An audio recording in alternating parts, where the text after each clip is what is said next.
Video start చేసే ముందు చిన్న విజ్ఞప్తి. వీడియో నచ్చితే ఖచ్చితంగా లైక్ అయితే చేయండి. వీడియోకి అయితే నేను 100 లైక్స్ అయితే టార్గెట్ అయితే ఇస్తున్నాను. అలాగే మన ఛానల్ కొత్తగా చూసే వ్యూవర్స్ అయితే ఖచ్చితంగా సబ్స్క్రైబ్ చేసుకోండి. లేటెస్ట్ నోటిఫికేషన్ కోసం పక్కనే ఉన్న బెల్ ఐకాన్ని క్లిక్ చేయడం అస్సలు మర్చిపోకండి. Hi viewers, this is Praveen. Welcome back our YouTube channel. ఈ వీడియోలో మనం తిరుపతి నుంచి ఉడిపి వెళ్ళే రాజహంస అల్ట్రా డీలక్స్ బస్సు యొక్క పూర్తి వివరాలు తెలుసుకుందాము. ఈ బస్ కుందాపురం డిపోకి చెందిన అల్ట్రా డీలక్స్ బస్సు. ఈ బస్ ప్రతిరోజు మధ్యాహ్నం 1:15 తిరుపతి బస్ స్టాండ్లో అవైలబుల్గా ఉంటుంది.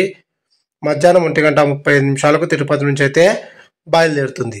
ఈ బస్ వల్ల ధర్మస్థల, ముడబిద్రి, కార్కల, మణిపాల్ మీదుగా ఉడిపికి అయితే చేరుకుంటుంది. ఈ బస్ ధర్మస్థలకు తెల్లవారుజామున 4:30, ముడబిద్రికి తెల్లవారుజామున 5:30, కార్కలకు తెల్లవారుజామున 5:55, మణిపాలకు తెల్లవారుజామున 6:35, ఉడిపికి ఉదయం 6:45 అయితే చేరుకుంటుంది. తిరుపతి నుంచి ఉడిపికి సుమారుగా 647 కిలోమీటర్ల దూరం ఉంటుంది. తిరుపతి నుంచి ఉడిపికి టోటల్ జర్నీ అవర్స్ 17:10. తిరుపతి నుంచి ఉడిపికి బస్ ఫేర్ రిజర్వేషన్తో కలిపి 1163 రూపాయలు అయితే అవుతుంది. తిరుపతి నుంచి మీరు ఉడిపి వెళ్ళాలనుకునేవారు బోర్డు పైన ఖచ్చితంగా కుందాపురం అనేది ఉంటుంది. నేనైతే ఉడిపి మెయిన్ మనకు కాబట్టి, టెంపుల్ మెయిన్ కాబట్టి ఉడిపి ఇన్ఫర్మేషన్ అయితే ఇస్తున్నాను.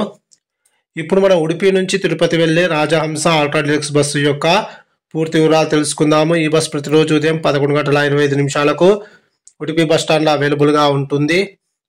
ఉదయం 11:30 ఉడిపి నుంచి అయితే బయలుదేరుతుంది.